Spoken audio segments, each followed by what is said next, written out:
What is up, everyone? It is Monday, so we have a Monday metagame update, and we have some magic news coming up, so we're going to talk about that at the end.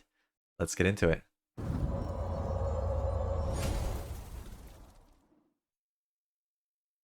Alrighty, so in standard this week, it looks pretty similar to what we had before the new set came out. But the only sort of new deck is Boros Aggro. It was around before because of this card, the Imodane Recruiter, but it did get a couple new cards from the set. We looked at it last week, but I'll go ahead and pull it up again. We can look at it in a second. Enchantments, what mono white humans, mono red, that's all the same. So that's still around. We got a few people trying out some Gruul stuff, but it's really not as powerful as the humans and the soldiers and the mono red and stuff like that.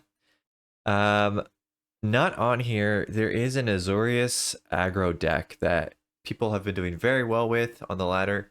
I'm guessing the people playing it probably just aren't using Untapped.gg. They're probably using some other tool to track their decks.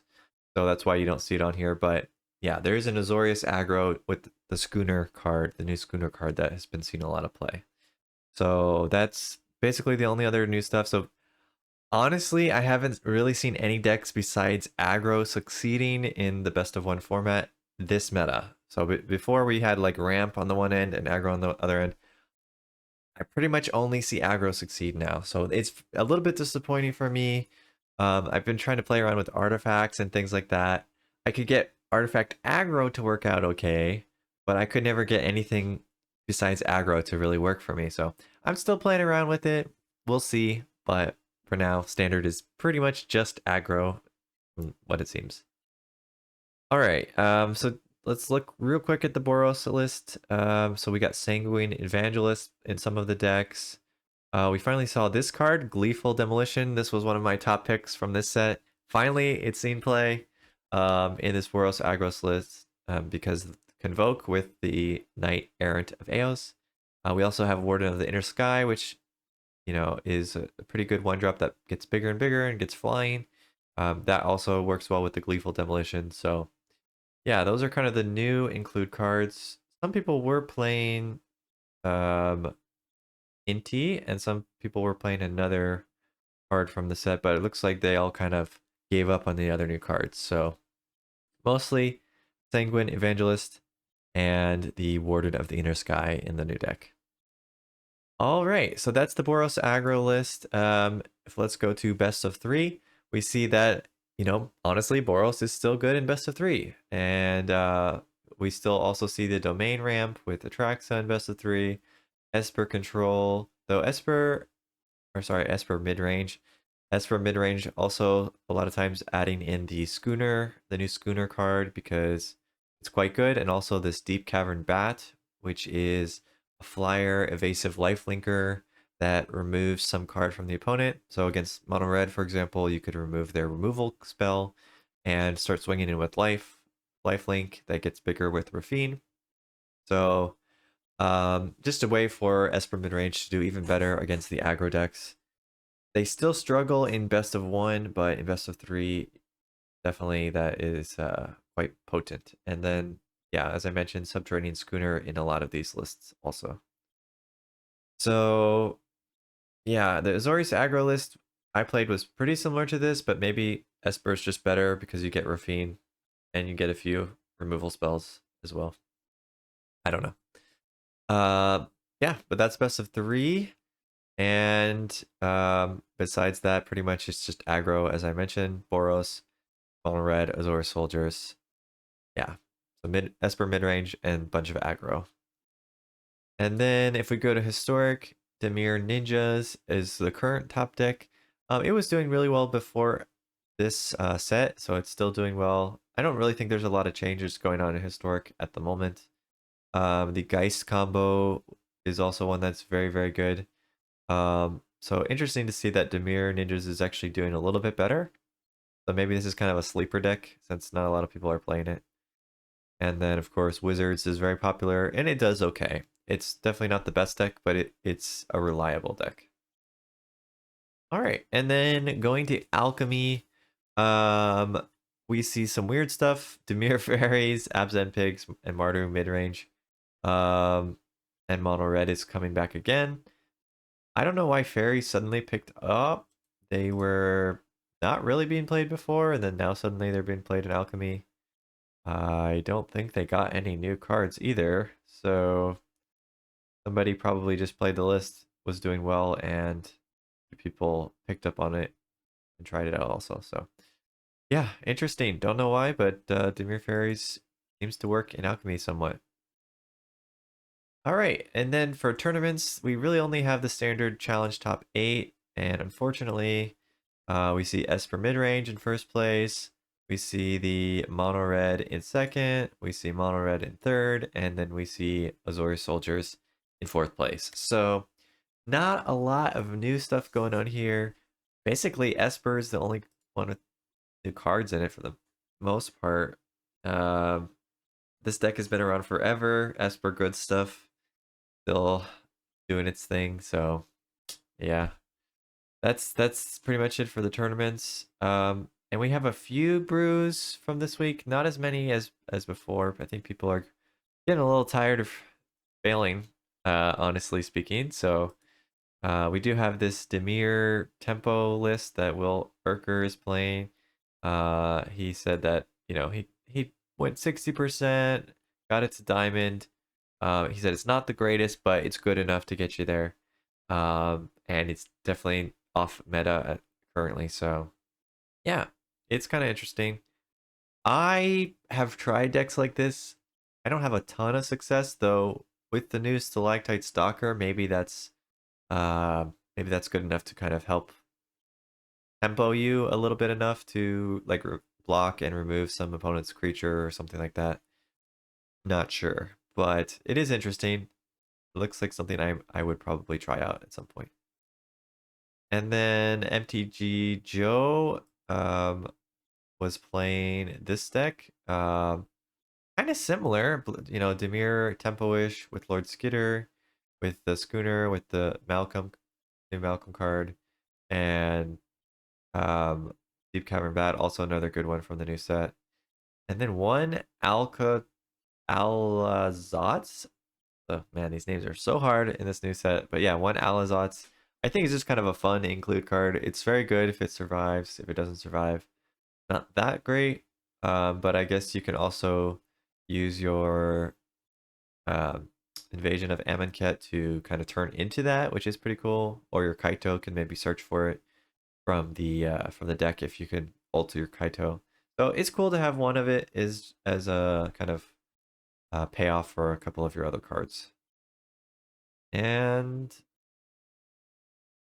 I guess somebody else was trying out similar style deck here with the threefold Thunder Hulk. Wow. 7 mana card, but I guess that again you can do the combo with the Invasion of Amonkhet, which is quite good. So that's probably what's going on here. Or you can cast it for free off your Malcolm sometimes. There you go. So yeah, it's pretty cool. Maybe I like this version better than the other one. This person got to Mythic and pretty high win rate. So yeah, pretty cool, pretty cool. We have Alth MTG over here playing Historic with Quintorius. Quintorius Jeskai Control.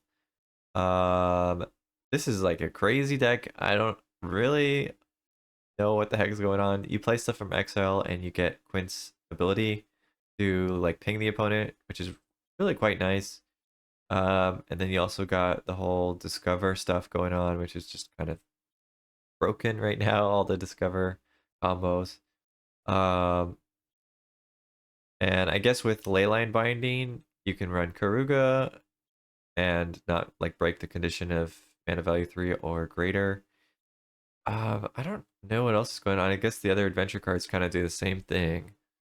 So you're kind of cheating, having some removal with the trumpeting Carnosaur. You have some Leyline Binding removal. You have your Hornlock Whale removal, and then um, you have your Quintorius to also take advantage of the fact that you're using a lot of exile abilities. Um, I have to check on this elephant card, but I'm not sure if there's some way that they're cheating out their big creatures, or if that they're just they've got enough removal that they stall the game and then win with Quintorius or these big creatures. I guess they're doing Discover somehow to get these guys out of there. Yeah, I'll have to look at it a little bit more, understand exactly what's going on. Um, but seems pretty cool. I guess you get one big creature down and then you can discover and you can make a copy of it with your clone creatures. So that's kind of what's going on here. But you still have to stall until you can get one of the big creatures down in Historic, which seems a little bit tricky. All right, anyway, cool deck. Definitely very unique, and they did very well with it. So yeah, it's definitely good enough. Will Urker at it again. He's playing a combo deck with the Mindlink Mech and the Bloodletter. So if you can get Mindlink Mech down on 3, and you play Bloodletter on 4, which is a little bit tricky with the mana restriction. But if you can do that, then you can crew the Mindlink Mech with the Bloodletter, and now you're doing quadruple damage from your Mindlink Mech, because of the Bloodletter's effect, and the Mindlink copies the Bloodletter effect. So seems pretty good. You could do this. This is historic, I believe, but you could even do this in standard. So I wonder if it's good enough. Standard. Maybe. I mean, it's pretty much the whole combo is available uh in standard, though you don't get the sword to cheat stuff out. But still, yeah. I wonder why nobody's trying this. This is pretty cool. So maybe this is something I'll brew up and try out in standard. And then did they try? Oh, okay. He also tried a Esper version, which is interesting with Greasefang.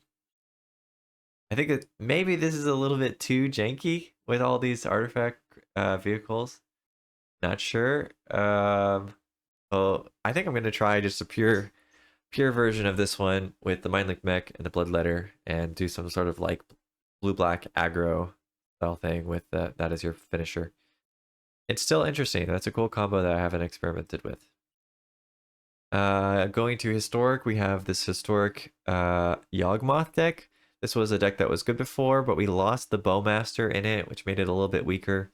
But some people are trying some new things like Elvish Mystic to ramp you faster, and Agatha's Soul Cauldron to give some of your abilities to your other creatures and give you +1/+1, give you some exile for the graveyard against the opponent's graveyard decks, and Ivar to recur some of your combo pieces.